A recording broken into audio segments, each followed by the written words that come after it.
Mais uma vez, Shabbat Shalom. Nós estamos aqui na congregação Graça e Verdade, em Vitória. Eu sou um dos colaboradores. Meu nome é Paulo, sou um dos colaboradores desta comunidade. E nós vamos hoje estudar uma paraxá riquíssima. Eu espero poder transmitir para vocês alguma coisa, pelo menos um pouco da riqueza que há nela. Paraxá número 40, Balaque, se encontra no livro de Números, capítulo 22, versículo 2, até o capítulo 25, versículo 9. E ela é relativamente pequena, ela tem só 104 versículos, né? Então nós vamos estudar um pouquinho a respeito disso. Eu quero iniciar fazendo a leitura que está na Brit Hadashah, em Apocalipse, capítulo 2, versículo de 12 a 14. Nós vamos começar desta forma. Assim está escrito: ao anjo da comunidade messiânica de Pérgamo, escreva. É o Eterno orientando Yohanan para que ele escrevesse isso. Eis a mensagem daquele que possui a espada afiada de 2 gumes, e sei onde você vive, onde está o trono de Satanás. Contudo, você continua apegado ao meu nome. Você não negou a minha confiança em mim mesmo, quando Antipas, minha fiel testemunha, foi morto em sua cidade, o lugar onde habita Satanás. No entanto, tenho algumas coisas contra você. Em vosso meio tem pessoas apegadas aos ensinos de Balaão, que ensinou Balaque a preparar armadilhas contra o povo de Israel, para que eles comessem alimentos sacrificados a ídolos e cometessem pecados sexuais. Isso é como se fosse um resumo do que nós vamos estudar. Mas eu quero deixar também alguma coisa sobre o personagem, um dos personagens, né? Ou o principal desta paraxá, que é um cidadão chamado Balaão, ou Bilã. Balaão é filho de Beor, e sua história inspirou muitos comentários. É uma pessoa polêmica, né? Uma das razões é que os intérpretes antigos achavam difícil concordar se Balaão era um personagem bom ou mau. E essa discussão perdura até hoje. Ele parecia ser um profeta legítimo, mas foi morto posteriormente por levar os israelitas à maldade. Deus falou com Balaão. Será que falou mesmo? Deus falou com Balaão, é o que está escrito, Deus falou com ele. Em um momento, Balaão se referiu a Deus como o Senhor meu Deus. Está escrito lá no capítulo 22, versículo 9. E esse termo, o Senhor, significa, de acordo com os comentaristas, de que ele usou realmente Yud, Rei, Vav, Rei. Ele estava se referindo realmente ao Senhor. Balaão era um adivinho, ou seja, a primeira coisa que Deus falou realmente a Balaão. Balaão era um adivinho. Se ele era um adivinho, essa é uma das dúvidas. Se ele era um adivinho pagão, como é que ele conhecia o Eterno? Como é que ele falava do Eterno? Como é que ele colocou o Eterno como responsável daquilo que ele iria dizer àqueles homens no outro dia? E outra pergunta: ele era um profeta do Eterno? Se ele era um profeta, por que ele não fazia parte do povo de Israel? Então, é uma figura polêmica, uma figura que nos leva e leva todos aqueles que estudam isso a questionar determinadas situações sobre a vida desse cidadão. Apesar do texto não dar a resposta que buscamos, Balaão citou Yud-Rei e Vav-Rei como fonte de suas afirmações. Né? Ele falava, o Senhor, o meu Deus. No capítulo 22, versículo 9, diz que Deus veio a Balaão e perguntou, quem são estes homens que estão com você? Será que o Eterno não sabia? Certamente o Eterno sabia. Mas neste momento o Eterno começou a dar uma chance para que ele repensasse sobre aquilo que certamente estava no coração dele, apesar de todas as dúvidas que existem. O Senhor perguntou, quem são esses homens? E ele respondeu, são enviados de Balaque, o outro personagem. Ele está me pedindo para que eu amaldiçoe aquele povo que veio do Egito. É assim que está escrito. Aquele povo que veio do Egito. Ele nem sabia quem era aquele povo, a história daquele povo. Ele não conhecia. Ele usou esse termo, aquele povo que veio do Egito. E é a prova de que ele realmente não conhecia, ele não sabia. No versículo 12, disse o Eterno a Balaão, não vá com eles. Foi a primeira palavra do Eterno. Não vá com eles. Será que o Eterno realmente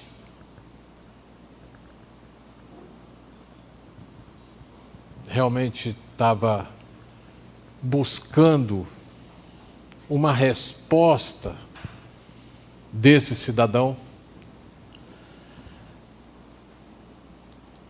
Não vá com eles. Você não poderá amaldiçoar este povo, porque esse povo é abençoado. Você não pode impetrar nenhuma maldição sobre esse povo, porque você não tem poder para isso, porque eu abençoei esse povo.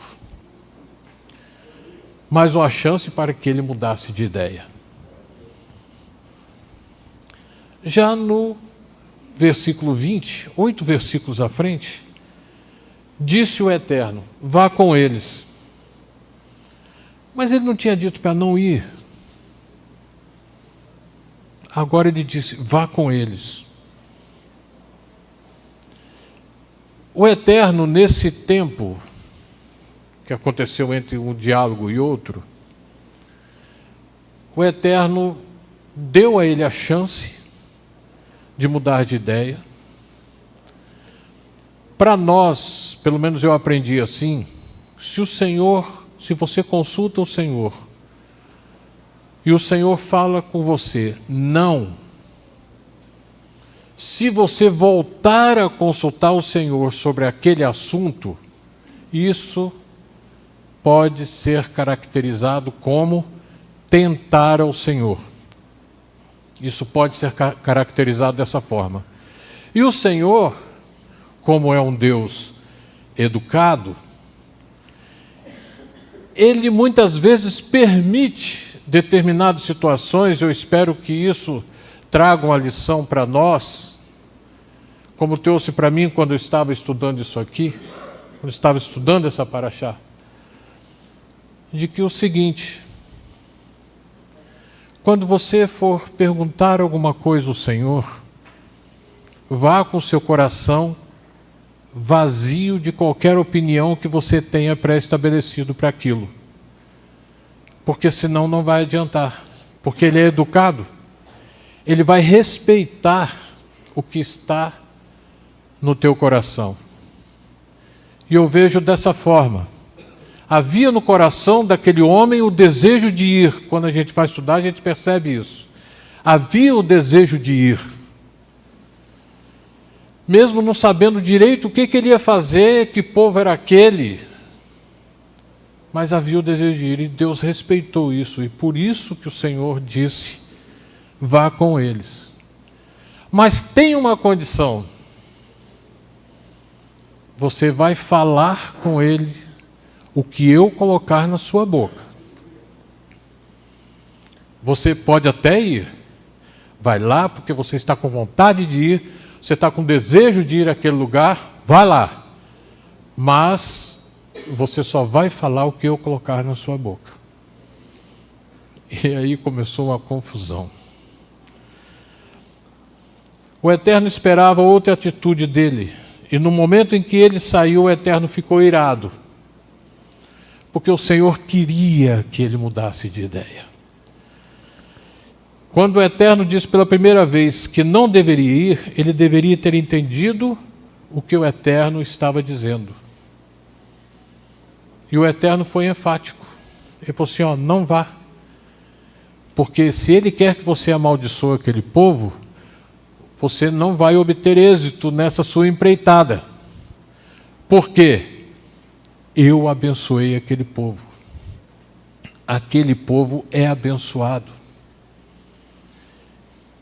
Na nossa vida hoje, nós temos muitas situações onde pessoas que têm inveja do teu trabalho, do teu emprego, têm inveja da tua família, têm inveja da tua casa, tem inveja de tudo que você tenha, até muitas vezes de uma enfermidade que está na sua vida, porque a pessoa não entende como é que você consegue conviver com aquilo glorificando ao Senhor. Então, nós somos abençoados. Então a pessoa, muitas vezes, esse tipo de pessoa deseja mal para você, deseja mal para nós. Mas não adianta, porque o Senhor nos abençoou. O Senhor nos escolheu. Ele chamou e designou que estivéssemos na presença dEle, que estivéssemos aqui hoje. Olha, vocês deveriam ter oportunidade, se vocês tiverem a oportunidade de olhar daqui de cima e ver a beleza que é a congregação do Senhor. É lindo. E o que aconteceu? Mais para frente nós vamos falar alguma coisa sobre isso. Balaão viu aquele povo acampado. E ele, ao invés de amaldiçoar, ele abençoou. E esse homem, sobre essa perspectiva de que se ele era bom ou mau, tem uma novidade. Quando o Senhor usa, pode ser a pior das criaturas, mas Ele abençoa. Quando Deus usa, a pessoa pode ser má, mas o Senhor faz com que aquilo que ela faz e aquilo que ela fala seja bom, seja de benefício. E foi o que aconteceu aqui, mais uma das lições que nós tiramos aqui. Balaão olhou para aquele povo e falou, que coisa linda. Como são lindas as famílias, quando ele se refere a tendas, ele está se referindo às famílias. Como são lindas as famílias desse povo que saiu do Egito, desse povo que veio do Egito.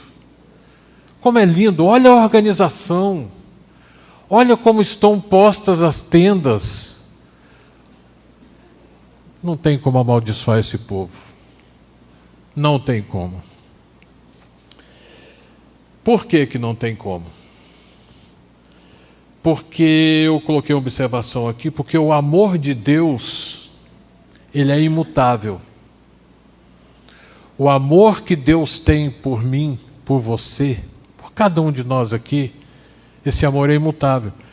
E em Romanos capítulo 8, versículo 38 e 39 diz: pois estou certo de que nem a morte, nem a vida, nem os anjos, nem os principados, nem as potestades, nem o presente, nem o porvir, nem altura, nem profundidade, nem alguma outra criatura nos poderá separar do amor do Eterno, que está em Yeshua, o nosso Salvador.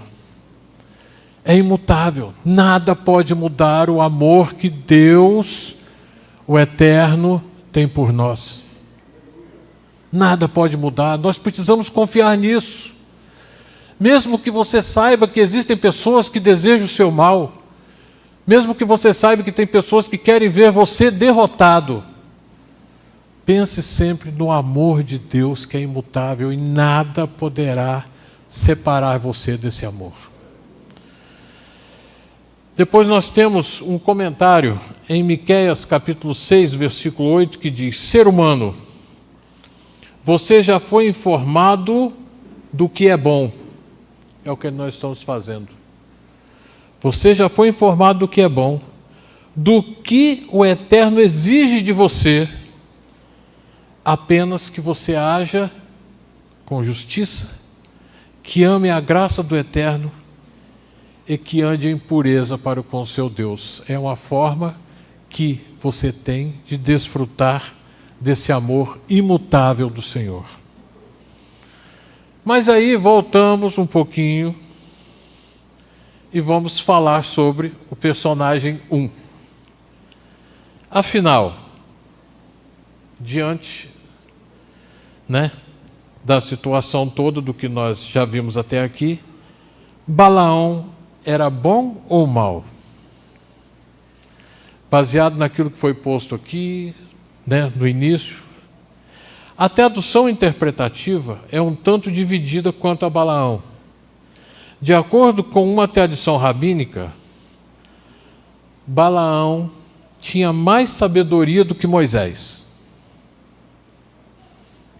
Por outro lado, de acordo com Mishnah, Balaão não teria parte no mundo vindouro. Então vamos imaginar a situação, porque o gostoso é isso no meio judaico, quando estudamos a Torá.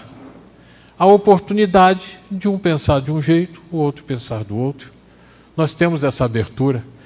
E aqui são discussões rabínicas que duram séculos e séculos e séculos. Aquele homem era mais sábio que Moisés. Aí você, mas por que ele é considerado mais sábio que Moisés? Porque Moisés só criticava o povo. Chamava de povo desobediente, só criticava o povo. E Balaão não. Balaão elogiou todo aquele povo quando olhou lá de cima do monte e viu aquele povo. Na verdade, não bate muito bem, porque as críticas de Moisés levaram aquele povo a crescer, a chegar até a terra prometida, tomar posse da terra que Deus tinha permitido, tinha separado para eles. A crítica de Moisés não pode ser considerada como um ponto negativo. Pelo contrário, nós temos os nossos líderes, nós temos uma pessoa, 2 ou 3 que conduzem aqui, são responsáveis por conduzir as nossas vidas aqui nesse lugar, nos ensinar. Quando vier uma crítica, quando vier uma repreensão, vamos considerar que aquilo dali é de Deus e que é para a nossa edificação e garantir, em muitos casos, até a nossa convivência no mundo vindouro. Porque muitos podem perder, se não tiver quem corrija. Então, eu fui estudar sobre isso aí um pouco e eu vi que eu acabei entrando na discussão dos rabinos sobre isso e eu tirei a minha conclusão. Tirei minha conclusão de que O único momento em que ele poderia ser considerado é que se alguém dissesse que aquelas críticas eram ruins, mas eu não vejo desse jeito, né? Nós devemos considerar que a maior parte das evidências bíblicas traz, maior parte, uma avaliação negativa sobre esse personagem, que é o Balaão. Aí eu coloquei algumas referências aqui, se depois alguém quiser pegar comigo. Josué, capítulo 13, versículo 22, Apocalipse 2,14, que eu já li, e 2 Pedro, capítulo 2, versículo 1, que fala sobre a situação em que esse personagem levou o povo de Israel a praticar, né, situações negativas. Depois, no capítulo 23, versículo 10, aí entra o segundo personagem, que é o Balaque, e fala assim: para amaldiçoar os meus inimigos foi que eu te chamei. Eu te chamei para amaldiçoar. E você até agora só falou coisas boas deles, né? Aí fica uma dúvida. Eu coloquei aqui para que a gente possa meditar um pouquinho sobre isso. Se as bênçãos de Balaão eram tão poderosas quanto suas maldições, me diz aqui. Vamos parar aqui um pouquinho. Nós consideramos Deus, o nosso eterno, né? Como eu estou aprendendo, exercitando um pouco, Hakadosh Baruhu, né? O santo bendito seja Ele. Se nós consideramos que Ele é poderoso para nos abençoar, né? Haveria motivo para a gente procurar algum outro? Nós não fazemos isso.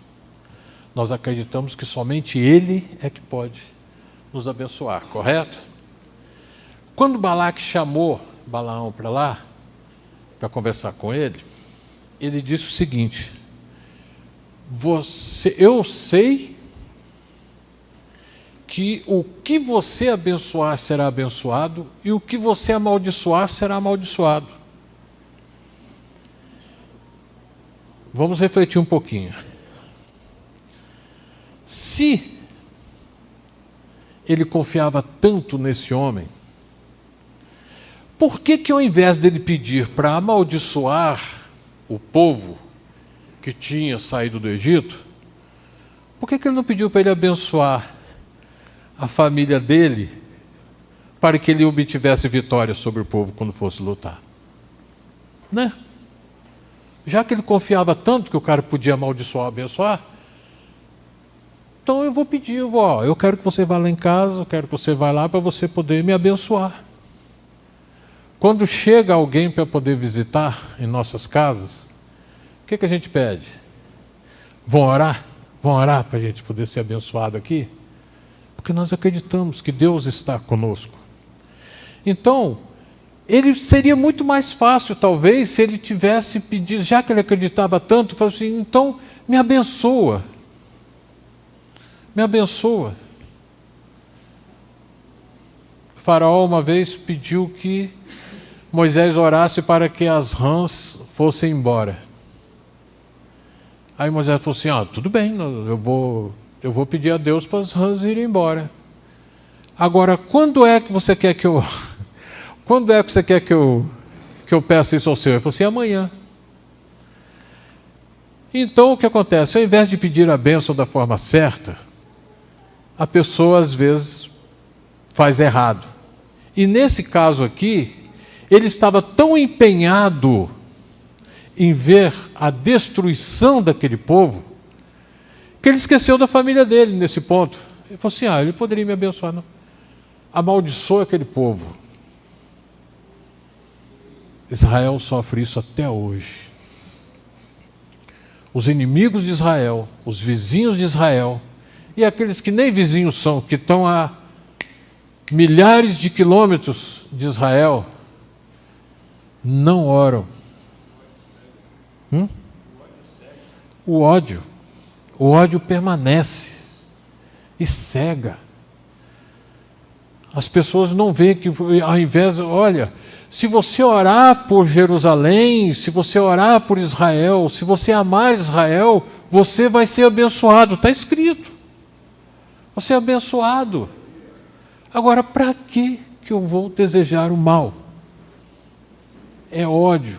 É o ódio que, aquilo que nós lemos no início, sob o trono de Satanás, aonde vive Satanás, não tem comunhão com o lugar aonde o Eterno reina, onde o Eterno vive. Então o que acontece? O coração da pessoa, ele está cheio de ódio. O que vai habitar no coração dele? Não vou nem falar. Agora, se a pessoa ama, se a pessoa deseja o bem, se a pessoa ora em favor para que aquela pessoa seja abençoada, o que tem no coração dele? O Eterno. É o Eterno que está habitando ali. Muito bem. Então, como sempre, em vez de se concentrar em questões construtivas que beneficiem a si mesmos, os vizinhos de Israel, os inimigos de Israel, preferem ver Israel destruído. Gente, é tão pequenininho, ele ocupa um espaço tão pequeno no planeta Terra. Por que tanto ódio? E muitos deles desejam esse mal, desejam essa destruição, às custas da sua própria destruição, que nós temos visto que tem acontecido lá no Oriente Médio. Foi assim, por quê? Por que eles querem fazer guerra? Por que eles querem destruir, se na verdade a destruição está vindo sobre eles? Então fica uma lição para nós. Ao invés de amaldiçoar, abençoe. É mais construtivo. A chance de você ser beneficiado é muito maior do que se você é abençoado, do que quando você amaldiçoar alguém. A chance é muito maior. Bem, aí está quase acabando. Diante de tudo isso, o que podemos trazer de aprendizado para as nossas vidas hoje? Aí eu selecionei algumas coisas para meditarmos juntos aqui. Pagar o mal com o bem. Isso está nas Escrituras Sagradas? Está escrito lá que nós devemos pagar o mal com o bem? Se o teu inimigo tiver fome, dá-lhe pão para comer. Se tiver sede, dá-lhe água para beber. Assim fazendo, amontoarás brasas vivas sobre a sua cabeça. Sabe o que significa amontoar brasas vivas sobre a cabeça do seu inimigo?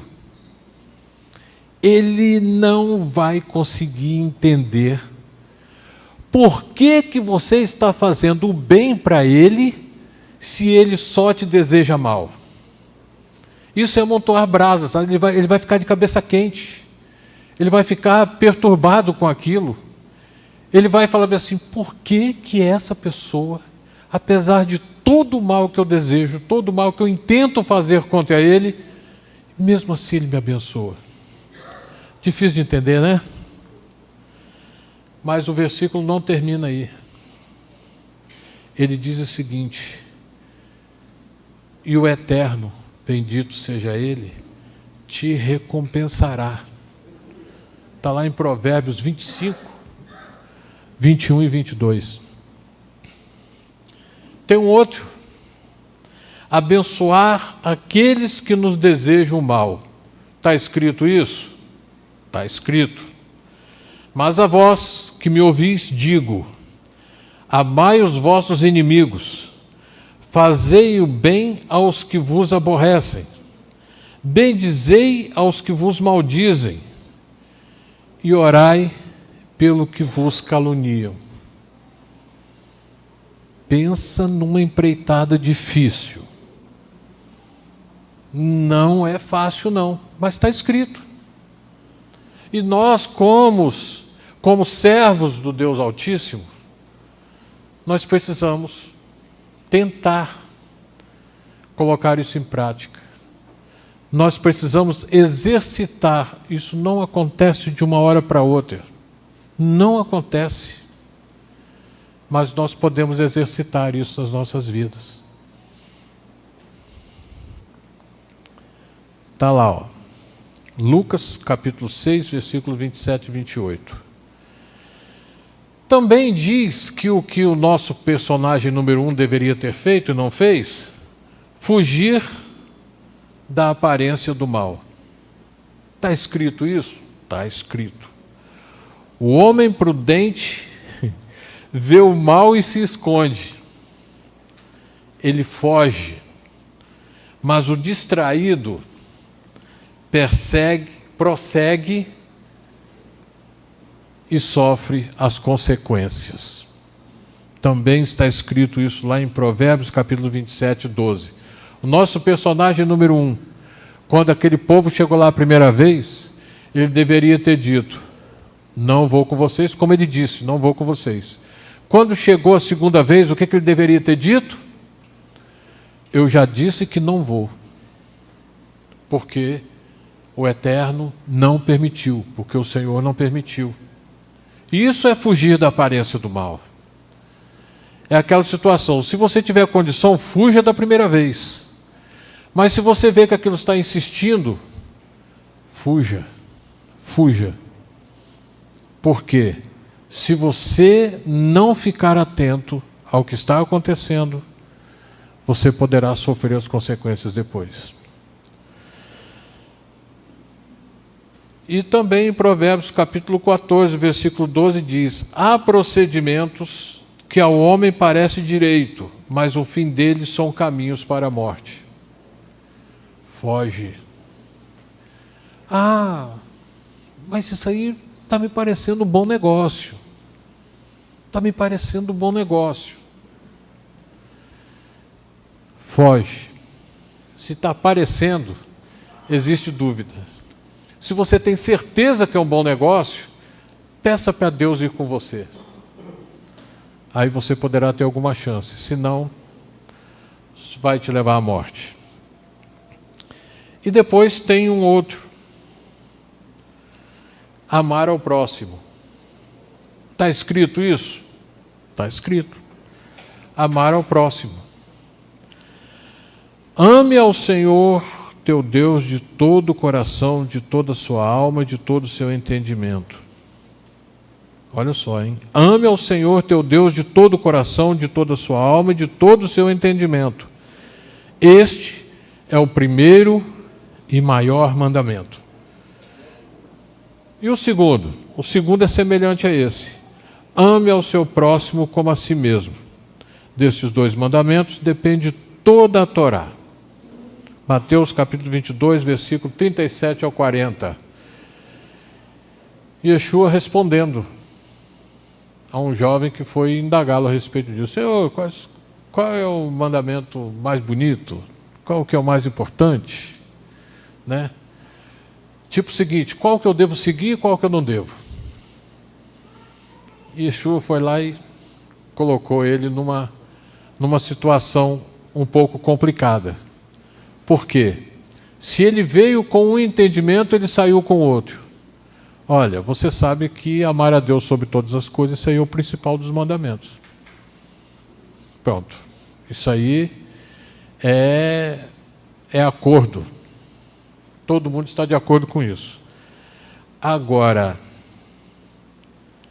amar ao teu próximo como a si mesmo.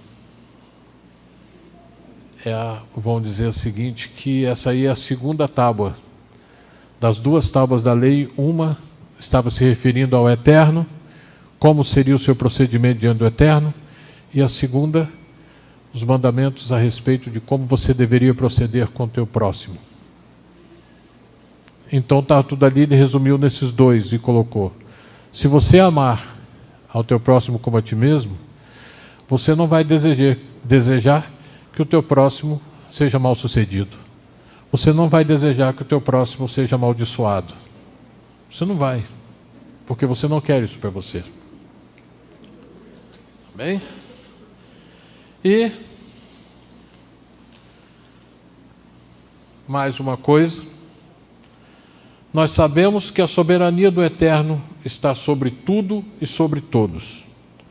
Se observarmos bem, logo vamos concluir que Ele tem o poder, se formos ler, Ele tem o poder para fazer com que a sua vontade seja executada.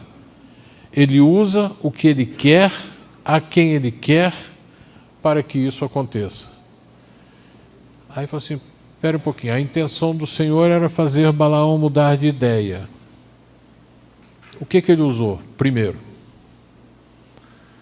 Ele usou um animal que era um animal de estimação dele, certo? O anjo veio, se opôs àquele animal, Deus usou aquele animal de várias formas para que ele percebesse que ele estava fazendo a coisa que não era aquilo que Deus queria. Mas ele insistiu. Ele insistiu. O animal até saiu do caminho que estava, foi para outro caminho, ele bateu no animal e trouxe o animal de volta para o caminho, que era o caminho que ele queria. O Senhor estava usando um anjo, o anjo do Senhor estava ali, usou o animal. Quando aquele animal já havia sido espancado várias vezes, Deus foi lá e permitiu que aquele animal falasse com ele. Agora, imagine só, você está andando a cavalo ali. Está andando a cavalo, de repente você dá uma chicotada no cavalo, o cavalo para, olha para você e fala assim, por que você está fazendo isso? Você vai responder? Eu desceria daquele cavalo e eu ia a pé, porque isso não é comum. Mas o homem estava tão obcecado por aquilo que ele queria fazer, que ele ficou dialogando com a mula. Dialogou com ela, bateu papo, fez pergunta, respondeu tudo. Aí é uma coisa meio complicada, né? Para as nossas vidas, gente, para as nossas vidas, não seria mais fácil se a gente tivesse ouvido a voz do Senhor quando Ele falou a primeira vez? Não vá, não faça isso. Não seria mais fácil? Mas não, Ele foi. Muito bem. Nós vimos nessa porção vários personagens. Vários personagens. Olha só, nós vimos um profeta duvidoso, eu chamo de profeta duvidoso, foi esse o nome que eu coloquei para ele. Um profeta duvidoso que foi usado para abençoar ao invés de amaldiçoar. Nós vimos mensageiros que trouxeram proposta de um rei desesperado. Vimos um animal irracional que foi usado pelo Eterno para falar ao profeta duvidoso. Nós vimos o anjo do Senhor que se pôs como obstáculo no caminho do profeta duvidoso na tentativa de fazê-lo mudar de ideia. Será que precisa de tanta coisa para poder entendermos qual é a vontade do Senhor nas nossas vidas? Olha, até o pé do profeta duvidoso foi machucado. Até isso. E nem assim ele mudou de ideia. Ele podia ter parado ali, né? Parado e falou assim, Senhor, eu acho que agora eu entendi. Né? Eu acho que agora eu estou entendendo. O Senhor não quer que eu vá lá. Isso não acontece com a gente às vezes? Você vai fazer uma determinada coisa e você vê que está dando tudo errado, não está dando certo. Fala assim, aí você para, o certo seria uma pessoa sensata. Será que é a vontade de Deus que eu faça isso? Aí você volta ao início, para poder ver se você recomeça aquela caminhada, recomeça aquele projeto ou não. Em algumas situações da minha vida, as pessoas diziam o seguinte: você para com isso, porque senão Deus vai pesar a mão sobre a sua vida. Porque quando eu estava era assim que eles falavam. Você para com isso, senão Deus vai pesar a mão sobre a sua vida. Mas acontece o seguinte: desde que eu decidi seguir os caminhos de Yeshua, eu gosto de fazer provas com o Senhor. Não colocar o Senhor à prova, mas fazer provas com Ele. Senhor, e eu sou meio ousado. Senhor, se realmente é o Senhor que quer que eu faça isso, não, irmã. Se o Senhor quer que eu faça isso realmente, vai acontecer isso. Sabe para quê? Para Deus não é nada Ele fazer aquilo que eu estava pedindo. Mas para mim, seriam coisas difíceis de acontecer, mas que eu preciso ter certeza se eu vou dar o passo certo. Eu preciso ter certeza. Então, Senhor, vai ser assim. Se o Senhor fizer, eu vou entender que é a tua vontade. Olha, vocês acreditam que o Senhor fazia do jeitinho que eu pedi e fez? Aí eu falei bem assim, puxa vida, foi fácil demais. Mas Senhor, olha, eu estou achando que não vai dar certo isso. Olha que o Senhor já respondeu.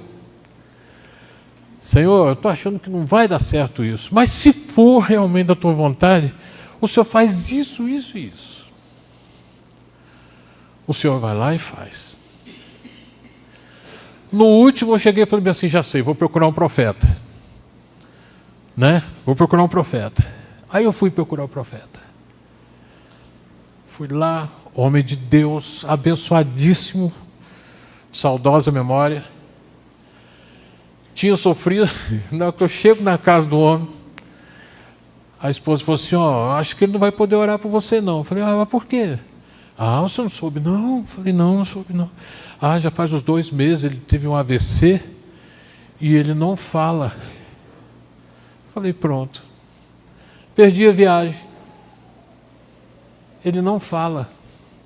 Mas mesmo assim eu vou lá conversar com ele um pouquinho. Ele ouve. Então tá bom, vou lá conversar com ele. Aí fui lá, sentei na sala, fiquei conversando com ele lá, ele não falava direito, não falava. Aí eu falei assim, eu vim aqui, eu falei, porque é o seguinte, eu vou pedir para ele orar por mim. Deus certamente vai ouvir a oração dele e eu vou sair daqui abençoado. Aí eu fui lá, falei bem assim, pastor, eu estou numa situação meio difícil, aí eu queria que o senhor orasse por mim. Aí ele olhou para mim assim, fez assim. Tipo o seguinte, eu não vou orar por você. Você vai orar por mim. Eu falei, não, quem sou eu? Primeiro, quem sou eu? Eu era male um diáconozinho lá. O homem era um pastor renomado. Eu falei, e agora? Eu falei, eu venho aqui numa situação tão difícil, todo apertado, precisando tomar uma decisão. Eu preciso que ele ore por mim, agora ele pede para eu orar por ele. Tudo bem. Paciência. Vou orar por ele. Aí eu fui lá, comecei a orar, ele pegou minha mão e colocou na cabeça dele. Primeiro que onde eu estava a gente não pode fazer isso. Você não pode orar por alguém que seja superior a você na hierarquia. Mas ele pediu amém. Ele pegou e botou minha mão na cabeça dele. Eu orei por ele. Na hora que eu terminei de orar, ele falou assim, assim diz o Senhor. Aquele homem que não falava. Assim diz o Senhor. Vai ser assim, assim, assim, assim, assim. Ele disse tudo o que eu deveria fazer. E falou. A mulher dele entrou na sala chorando. Falei agora, ele falou assim, e na próxima vez que você vier aqui, traz um abacaxi para mim, porque eu gosto demais de abacaxi. Amém. Saí de lá abençoado. O homem ficou lá abençoado. Não sei se ele continuou falando, não sei, mas eu saí dali com a minha resposta. Então, irmãos, eu acho o seguinte: quando você tem uma dificuldade, quando você tem uma dúvida, busque a pessoa certa. Busque o Senhor. Busque o Eterno. Eu fui teimoso, porque eu tinha buscado o Eterno já tinha me respondido, eu precisei de ouvir da boca de um homem que não falava, eu precisei ouvir tudo que o Eterno já tinha me respondido, eu tive que ouvir da boca daquele homem. Foi uma experiência maior na minha vida. Então o que acontece? Deixa eu continuar aqui. Vimos o rei desesperado, que diante da vontade do Senhor não sabia mais o que fazer, e vimos também os filhos de Israel, que apesar de todas as perseguições, todo o antissemitismo que perdura até os dias de hoje, seguem perseverantes e vitoriosos. É a nossa vida. Nós somos enxertados, como eu costumo dizer, é uma das partes favoritas da Bíblia para mim, é o enxerto. Porque esse enxerto é um direito que o Eterno nos deu e que ninguém vai poder tirar. Só nós, se decidirmos voltar atrás. Então o que nós precisamos entender? A vontade do Senhor é soberana e deve ser, tem que ser soberana sobre as nossas vidas. Eu tenho aprendido isso a cada dia. A cada dia. Ela é soberana. A dificuldade vem? Vem, é normal. A perseguição vem? É normal. Mas nós temos um Deus que é poderoso e pode nos livrar de todo mal e nos dar a vitória naquilo que precisamos. Amém? Deus abençoe. Vamos orar? Vou colocar de pé.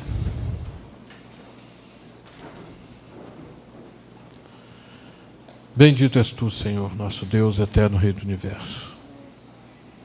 Nós temos certeza absoluta de que até aqui o Senhor tem nos ajudado.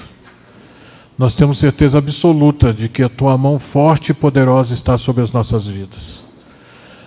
Nós acreditamos, Senhor, que o teu olhar de misericórdia jamais, Senhor, deixa de estar sobre as nossas vidas, nos abençoando, nos guiando, nos orientando em tudo. Então nós colocamos mais uma vez as nossas vidas em tuas mãos e te pedimos que essa misericórdia perdure em todos os dias das nossas vidas. Amém? Ivarecha Adonai veshmerecha. Yair Adonai panavelecha vihunecha. Issa Adonai panavelecha ve'asem lecha shalom. Que o Senhor te abençoe e te guarde, que o Senhor faça resplandecer o seu rosto sobre ti e tenha misericórdia de ti. Que o Senhor sobre ti levante o seu rosto e te dê a paz. B'Shem Yeshua HaMashiach. Amém?